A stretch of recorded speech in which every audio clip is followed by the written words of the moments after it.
আসসালামু আলাইকুম রহমতুল্লাহ। আশা করি সকলেই ভালো আছেন। যারা ছাদ বাগানে বেগুন চাষ করেন তাদের উদ্দেশ্যে আজকের এই ভিডিওতে পরামর্শ হলো, যারা ছাদ বাগানে বেগুন চাষ করেন তারা ক্রেটে, হাউজে, ড্রামে বা টবে যেখানেই বেগুন চাষ করেন সবচেয়ে ভালো হয় বস্তায় বেগুন চাষ করলে।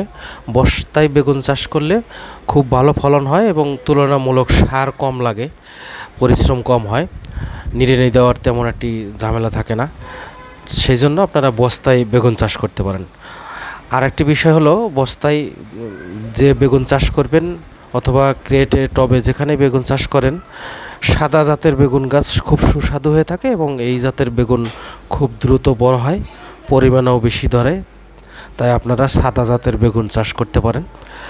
অন্যান্য জাতের বেগুন চাষ করে দেখেছি, সবচেয়ে সাদা জাতের বেগুন বেশি ফলন হয় এবং ফুল হয় বেশি।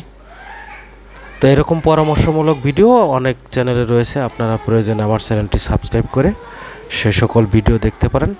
পরবর্তী ভিডিওতে অন্য কোনো বিষয় নিয়ে আপনাদের সঙ্গে কথা হবে। সেই পর্যন্ত সকলেই ভালো থাকবেন। আল্লাহ হাফেজ।